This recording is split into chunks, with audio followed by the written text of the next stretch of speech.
Hey, what's going on, everyone? Welcome back to Babylon Talmud. Today we're studying Daf Ayin Tes, Daf 79 of Masechta Yoma. The main sugya of today's daf really is talking about this Koseves, which is the sort of shear of Achila on Yom Kippur, that you're not allowed to eat more than that. We're trying to figure out, is it more than the size of an egg, or is it less than the size of an egg? What do you guys think? We see machlokas between Rav Yehuda and Rav Zvid about that. That's really the main sugya of today, let's say. Let's get started on Daf Ayin Ches Amud Beis. Actually, there's a little bit for us to do on Daf Ayin Ches Amud Beis. I'm not exactly sure why I stopped so high up yesterday. I think it was a little bit of an oversight, but no big deal. It's not complicated. Let's get started on Daf Ayin Ches Amud Beis on the first of the wide lines. That the king, a king and a bride are permitted to wash their face on Yom Kippur, as well as a woman who's giving birth is allowed to wear regular shoes. So, must need some money. So who's the author of our Mishnah? Who's the one who says that a king and a bride are allowed to wash their faces and that a woman who's giving birth can wear shoes? Reb Chananya ben Trajani, one of the Asara Aruge Malchus, the father-in-law of Reb Meir, Reb Chananya ben Trajan. Titania, as we learn in the Brisa, Melech v'akal lo yichatzu es pneim, that the Brisa says, the Tanna Kama says that a king and a bride are not allowed to wash their face. Reb Chananya ben Trajan omer mishum Rabbi Eliezer, hamelech v'akal lo yichatzu es pneim. Whereas Rabbi Chananya ben Trajan says in the name of Rabbi Eliezer that a king and a bride are permitted to wash their face. Tanna Kama then says that a chaya, a woman who's giving birth, is not allowed to wear leather shoes. Rabbi Chananya ben Trajan omer mishum Rabbi Eliezer, whereas Reb Chananya ben Trajan says in the name of Rabbi Eliezer that a woman who's giving birth may wear shoes. My time melech, how come a king is allowed to wash his face? Mishum dichsev melech biyofyu tachzena einecha, that you should see a king in his beauty, and therefore he's got to wash his face, that he looks good. Kala my time k'dei tiskana al baila. How come a bride is allowed to wash her face so that she'll look good for her husband? Omar le Rav le Reb Chia. So Rav asked Akasha to his uncle Reb Chia, Kala ad kama. So for how long is a bride considered a bride in that keilu? So if we're going to say that a bride is allowed to wash her face, how long after the wedding does this apply for? Amalei Kedetanya, so Reb Chia answers, it's like we learn in the Brisa, in monin tachshitim and akala kol shloshim yom. It's like we have a Brisa that says that we don't hold back jewelry from a bride for 30 days. Rashi explains that that's talking about a situation where it's like somebody passed away in the family. So we say that for the first 30 days, if it's 30 days, within 30 days of the wedding, she can continue to wear jewelry. Achai tinol as a sandal mishum tzina. And the reason why we would say that a woman who's giving birth can wear proper shoes is to keep her warm. Says Shmuel, though, if you're in a place where you have to worry about scorpions, well then anybody can wear shoes. We're not gonna, if you gotta worry about scorpions, you can wear good shoes, no problem. So now, the Mishnah had said that somebody, right, that you're not allowed to eat the equivalent of a large date on Yom Kippur. Rav Papa wants to know, Rav Papa wants to know that when the Mishnah is talking about a large date, is it talking about with the pit or without the pit? And as Rashi points out, I mean, if you look at the Mishnah, it actually says, it and its pit. So that sounds like it's talking about with the pit. So Rashi points out, maybe it means it or its pit, right? And we'll actually see a little bit how large exactly the pit is.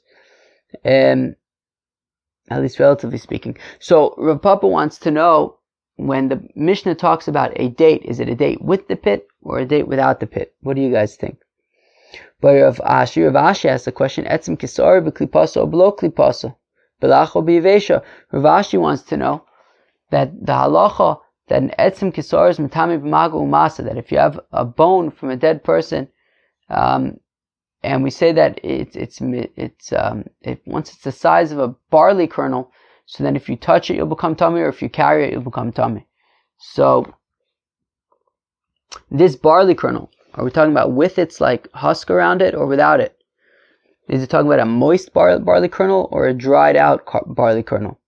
Rav Ashi, now Rav Ashi, he's wondering about the barley kernel. He's not so much worrying about the date, because gasa itmar kokam de gasa. Because the Mishnah says that we're talking about a large,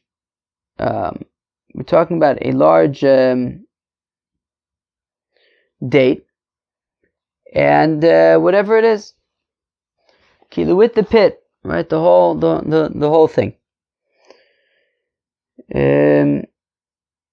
Rav Papa lamibayle had Rav Ashi, and Rav Papa isn't concerned about Rav Ashi's question about what kind of barley kernel we're talking about, because lacha shibolis mikre, because a moist barley kernel wouldn't be called seora, would be called shibolis, so it must be dry.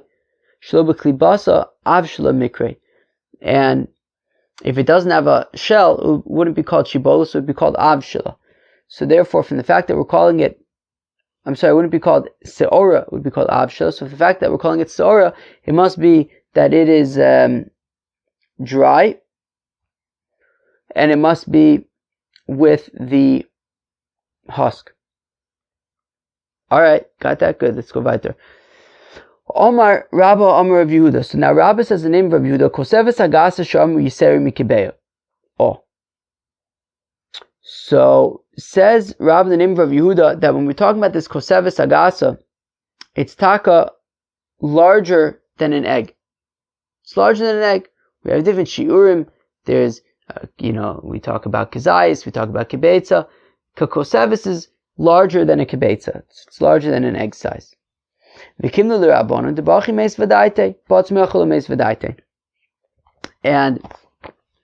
the rabbis understand that once you eat enough, that's the size of a koseves hagassa, of this large date, so then you will, it'll be enough to make you feel like you ate something, right? Meis v'daite is his mind is settled. He's had something to eat. He's not necessarily satisfied, but he's had epis. But less than a koseves hagassa, then it won't quite, put your mind to ease. So we asked the kasha on Rav Yehuda. So Rav Yehuda says that the koseves hagassa is taka larger than a kibetza. Now, there's a story that they brought Rabbi Yochanan ben Zakkai to taste epis, and it was sukkos. And for Rabbi Gamliel, they brought for him 2 dates and a pail of water. And Rabbi Gamliel and Rabbi Yochanan ben Zakkai, they said, bring it up to the sukkah. We taught about it. Now, not because it's the halacha, but because they want to be machmer on themselves. So meaning, so what's important for us is that they brought for Rabbi Gamliel 2 koseves, two dates, and he said, bring them up to the sukkah, but he also made clear, or the Bryce is making clear, that you didn't really need to. They wanted to be machmer on themselves, but really 2 koseves, 2 of these dates, really make adin, you would not need to take it into the sukkah. And when they gave to Reb Tzaddik food, or bread really, I think, that was less than an olive's worth, an egg's worth, a kibetza. Interesting, 3 chidushim. He didn't wash for it. He just kind of wrapped it up in in some kind of cloth, so that, just so that he won't use his dirty hands, but he didn't wash for it. And also he ate it outside of the sukkah, and he didn't bench afterwards. All super interesting things. And we're talking about where it was less than a kazayis. Ha kibetza by sukkah. But we said that Dafka was less than a kibetza, that's why Rav Tzadok ate it outside of the sukkah. But if it was a kibetza, then he would eat it in the sukkah. So what do we see? So we see that if you eat a kibetza, you have to eat it in the sukkah. We also see that Rabban Gamliel had 2 of these dates, and he said you don't need to eat it in the sukkah. So clearly 2 dates are less than 1 kibetza. So how could it be that Rav Yehuda is saying that a Koseves hagassa is larger than a kibetza, if we see that Rabban Gamliel said that even 2 dates you don't need to eat in the sukkah, which must mean that it's less than a kibetza. So the Gemara explains that if you say that the Koseves hagassa is larger than a kibetza, hashtay Koseves below garinon lo avu kibetza, we're saying that 2 of these dates that didn't have their pit, we're assuming for now that Gamliel, the dates that he was talking about did not have pits, but we're saying that nonetheless there were 2 of them. So mistame, the Gemara wants to assume that 2 dates without their pits is larger than 1 date with a pit, and we're still saying that that was less than a kibetza. So memele, 1 date with its pit would be less than a kibetza as well. So there you go. It's a kasha and Rav Yehuda who says that it's taka larger than a kibetza.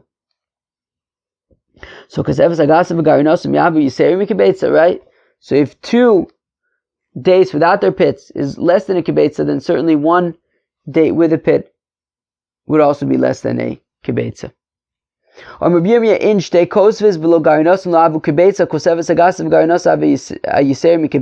says Rabbi Yirmiyah, actually, what we thought was crazy is actually correct. 2 dates without their pit is taka less than a kibetza. But 1 date with its pit is taka more than a kibetza. Rav Papa, says Rav Papa, this is what the people say, Trekabi the Tamri, that when you buy 2 kavs worth of dates, Chad kava de kashasa usriach, when you buy 2 kavs of dates that have their pit in them, more than half of it is going to be just the pit. Meaning that when you have a date with a pit, more than half of its content is actually the pit. And therefore, 2 dates without their pit is actually going to be smaller than 1 date with a pit. And therefore, the Koseves hagassa with its pit is actually larger than the 2 dates without the pits, and also larger than a kibetza even. Rava Omar, whereas Rava says, to answer this question, so Rava answers the question, right? The question, of course, being, how could Rav Yehuda say that a Koseves hagassa is larger than a kibetza if we're saying that Rav Gamliel ate 2 dates outside of the sukkah, he ate them in the sukkah, but he makes it clear that he didn't need to. So therefore, we're saying that 2 dates must be less than a kibetza, and therefore we want to assume that a Koseves hagassa must be less than a kibetza. So Rava says that's not necessarily true. It could be that the 2 dates, that the 2 Koseves that Gamliel was eating was actually larger than a kibetza. And what does it mean that he really didn't need to eat it in the sukkah? Because it's fruit. Fruit, you don't have to eat in the sukkah. And because it was fruit, that's why he was saying that he doesn't really need to eat it in the sukkah. But it has nothing to do with the size of a kibetza or not. It could have been larger than a kibetza. And therefore it's not a kasha Rav Yehuda. It could be that a Koseves hagassa is larger than a kibetza. So again, Rava Amar Osam Hainu Taima Shemdavu Le Pere Ufer Lo Ba'u Sukkah. The reason why Rav Gamliel didn't have to eat those 2 dates in the sukkah is because they're fruits. They could have been larger than a kibetza, but they're fruits, and therefore you don't have to eat it in the sukkah. Mate, so you have a kasha on Rava. Amar Rebbe says, Rebbe Ksheinu Lomdim Torah Esar Belazim and Shamua. You hear that, Chevre? You've seen this before. Rebbe says that when he was learning with Rabbi Elazar and Shamua, Rebbe seems to have been learning with all of the great Tanaim of the generation, right? So here we see, I think we saw it in Masechta Eruvin as well, that Rebbe was a student of Rabbi Elazar ben Shamua. He says, Rabbi says that they brought in front of them figs and grapes, and we ate them, temporary eating outside of the sukkah. Implication being achilas arai in achilas keva lo. That these fruits, these figs, these grapes, they ate them outside of the sukkah because it was a temporary eating, implying that if they would eat it a proper eating, they would have to eat it in the sukkah, right? There's an afkamina in terms of what you eat in the sukkah, if it's a proper meal or if it's just something temporary, something sort of not official. So Rebbe is saying that they brought in front of them figs and grapes, and because they ate them in a sort of unofficial way, in this arai way, they didn't have to eat them in the sukkah, implying that if they would eat it properly, if they would have a meal with these figs and these grapes, they would have to eat them in the sukkah. So how is Rava saying that fruits you don't have to eat in the sukkah? Rebbe seems to be implying that if they would have eaten a meal with these fruits, you would have to eat it in the sukkah. The only reason why they didn't is because they ate it in like a temporary kind of way. So ema achalnum ki achilas arai chutz l'sukkah. So you can answer no. What it means is that no, fruits you don't have to eat in a sukkah. Full stop. That's it. You don't have to eat fruits in a sukkah. So what's Rebbe saying? He's saying that we ate fruits outside of the sukkah in the same manner that theoretically, if you would eat bread in a rye kind of fashion, in a temporary kind of fashion, so then, just like there you wouldn't have to eat in the sukkah. Also, these fruits we didn't have to eat in the sukkah. If you want to say, or if you want, I'll say achanum achilas keva. Or you could say that what Rebbe was saying is that we actually ate these figs and grapes in an achilas keva kind of way. We mamish made them into a meal, and still we ate them outside of the sukkah. And together with them, we also ate bread in a temporary kind of way. So the temporary wasn't going on the fruits, it was going on the bread. But fruits, you really don't have to eat in the sukkah. Okay? Let's say that the following Davka supports Rava, who says that fruits do not have to be in the sukkah. The Rabbi Eliezer's opinion in Masechta Sukkah is that on Sukkot you have to eat 14 meals in the sukkah. You have to check off 14 meals in the sukkah. And what if you need to complete? What if you have, if you're a little bit behind? So we say, if you didn't necessarily eat bread, but you ate these, it's unclear exactly what targema is, maybe meat, maybe, fish, maybe even like crackers or something. But if you have these kinds of foods, that's enough to be considered a meal for your quota of 14 meals according to Rabbi Eliezer. And for the Gemara, if fruits had to be eaten in the sukkah, so then instead of saying this targema thing, you could have just said you can eat fruits. If you have to get to your quota of 14 meals, so you can just eat fruit. From the fact that we're not saying fruit and we're going to something a little bit more substantial than fruit, must mean that fruits don't actually have to be eaten in the sukkah, and therefore they will not help you get to your quota, which supports Rava, who says that fruits do not have to be eaten in the sukkah. Ma'amine targema, Paris. So the Gemara says, no, what's targema? Targema is not actually meat or fish, it's fruits. And therefore, we're saying you could argue that, fruits you would have to eat in the sukkah. So not necessarily a proof for Rava. Or you could say that this was davka in a place where they don't really have fruits. So it said targema. But if there were fruits, you would have to eat it in the sukkah. Kilu, we tried to bring this as a proof for Rava that you don't have to eat fruits in the sukkah. Says the Gemara, not necessarily. You could theoretically argue from here that fruits would have to be in the sukkah. Okay, so you can't bring it as a proof for Rava per se. Okay, so up until now we've been exploring the opinion of Rav Yehuda, who says that a Koseves hagassa of Yom Kippur is taka larger than a kibetza. Now we're going to see the opinion of Rav Zvid, who argues the opposite, that a Koseves hagassa of Yom Kippur is taka less than a kibetza. Rav Zvid Omar says, Rav Zvid Koseves hagassa shamu chaseru mi kibetza. Says Rav Zvid that the Koseves hagassa of Yom Kippur is taka less than a kibetza.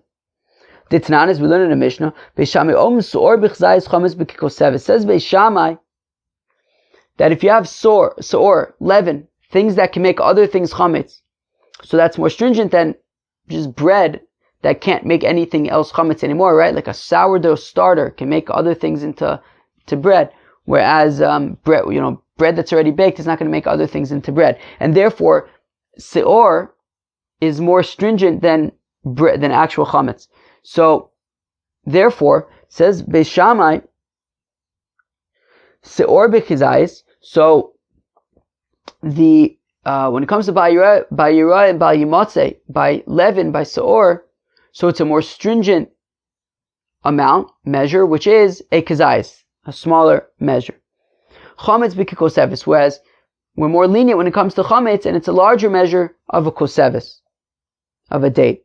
Now, when we ask, my time is the Beis Shammai, how come Beis Shammai says that seor and chametz have two different measurements? Nichtov rachmanu chametz v'lo bai seor.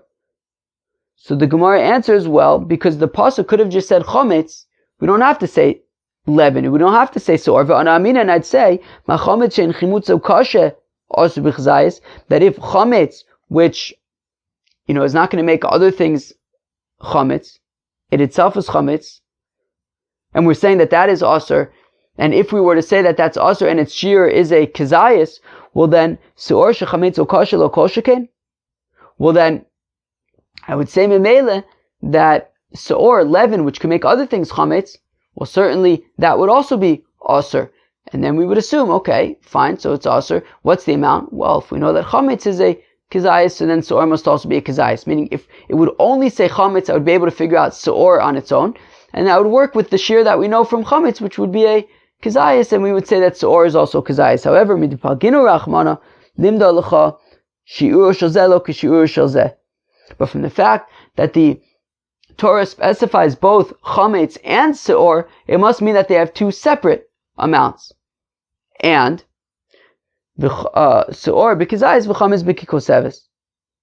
And therefore it must be that seor, which is more stringent, as the more stringent measure, which would be a kizayis, which is smaller, and chametz, which is less stringent, because it can't make other things chametz, so it would have a little bit less, a little bit more lenient opinion, which would be a Koseves. Now, v'sagadaitach Koseves hagassa shamru yiseru mikibetza. Now, if Rav Yehuda is correct that a Koseves is larger than a kibetza, well then mirde Beis Shammai shiur denafish mikizayis komahadre less ne kibetza. So the Gemara says, look, if you're going to tell me that a Koseves is larger than a kibetza, well, Beis Shammai is really just looking for the next step up after a kazayis, right? Meaning he's saying that seor is more stringent and its measure is a kazayis. Chametz is less stringent, is more lenient, and therefore we can go up one level to a bigger shear. So what's the next step up? So we seem to be saying Koseves is the next step up. But if Rav Yehuda is correct that Koseves is larger than a kibetza, well then a kibetza is really the next step up. So it should say that chametz is a kibetza, not a Koseves.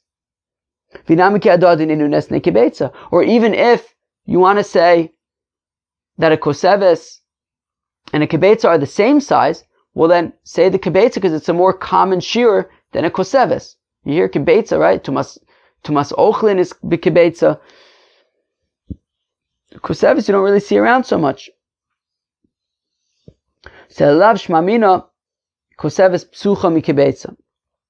we see that a Koseves is taka less than a kibetza, and that's why Beis Shammai says that the shear of seor is a kazayis, and the shear of chametz is one step up to a Koseves, which is less than a kibetza. That's what Rav Zvid wants to say.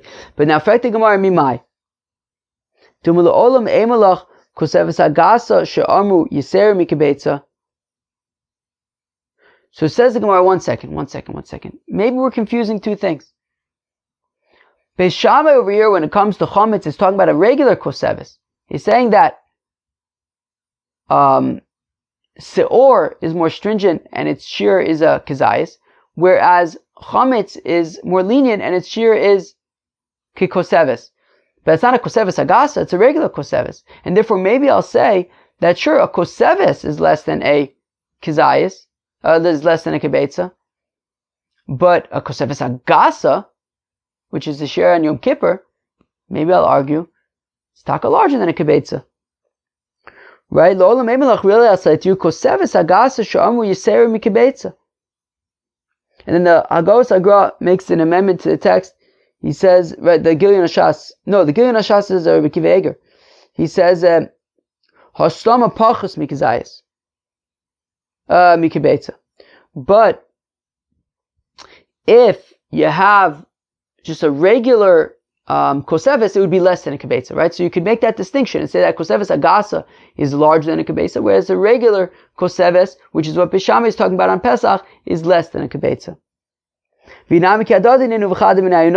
Or you could say that taka, a kibetza and a Koseves are the same, and we just chose one of them.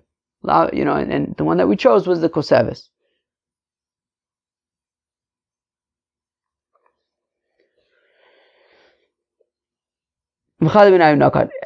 Fine. So we couldn't necessarily prove from Chometz that a Koseves is less than a kibetza, because you might be able to say that, yeah, sure, a Koseves maybe is less than a kibetza, but a Koseves hagassa would be larger than a kibetza. Rather prove from here that a Koseves hagassa is less than a kibetza. How much do you have to eat in order to be chayiv to make a zimun? Ad kazayis div Reb Meir. Reb Meir says you have to eat up to kazayis, right? That once you have a kazayis, once you've eaten a kazayis, it's considered achila, it's considered eating, and you have to bench. You have to make a zimun. Reb Yehuda Omer says Reb Yehuda ad kibetza, you have to have a kibetza's worth. But my kamiflage, what are they arguing about? What's machlokas between Reb Meir and Reb Yehuda about? Reb Meir savar v'achalta zo achila, v'savata zo shtiya, v'achila b'chizayis. The Reb Meir says, look, it says v'achalta v'savata, achila, v'achalta is eating, v'savata is drinking. And what's achila? Achila is a kazayis. So therefore, once you eat a kazayis, you have to make a zimun. Rabbi Yehuda, whereas Rabbi Yehuda holds v'achalta v'savata achila sheish basvia. That v'achalta v'savata means that you have to eat enough to be satisfied. Ve'zeh kibetza. How much do you eat and you're satisfied? A kibetza. Misagadaitich koseves hagassa she'amru yiseru mi kibetza. And if we're saying that a koseves hagassa is larger than a kibetza, like Rabbi Yehuda wants to argue, well then hashta kibetza savui misava daitilo meisva. Well, if Rabbi Yehuda is saying that, look, the reason why you make a zimun once you've eaten a kibetza is because it's about being satisfied, and that once you've eaten a kibetza, at that point you are satisfied. Now, being satisfied is more significant than simply meisva daita, than feeling a little bit better. And on Yom Kippur, once already you feel a little bit better, that's enough to be considered a shir. And therefore, if we're saying that a kibetza is mamish satisfying, well then, obviously then, it's already going to be meisva daite, right? Then already it's going to, have this requirement of Yom Kippur, which is that you should feel a little bit better. And therefore, if we're going to say that a Koseves hagassa is larger than a kibetza, well then, the shir for eating on Yom Kippur should really be a kibetza, not a Koseves hagassa, right? Because if a kibetza is already satisfying, certainly it's meisva daite, and if we're saying that a Koseves hagassa is larger than that, well then forget about the Koseves hagassa, then the kibetza should be the shir of achila on Yom Kippur. Rather, it must be that the Koseves hagassa is less than a kibetza. Kibetza misava ki Koseves meisva daite. And therefore, a kibetza makes you satisfied, which is, further along the path than just, feeling a little bit better, meisva daita. Whereas a Koseves hagassa is smaller than a kibetza, and it'll be meisva daita, it'll make you feel a little bit better, but not quite satisfy you like a kibetza would. So that's Rav Zvid's proof, that's how we're going to prove for Rav Zvid that a Koseves hagassa is actually less than a kibetza. That was daf ayin tes of Masechta Yoma. So again, I think that the main sugya over here was really the machlokas between Rav Yehuda and Rav Zvid about the size of a Koseves hagassa for Yom Kippur. Right? Rav Yehuda says that Koseves hagassa is taka larger than a kibetza, whereas Rav Zvid says that Koseves hagassa is less than a kibetza. That was the ayin tes of Masechta Yoma. I hope you enjoyed. Cheers.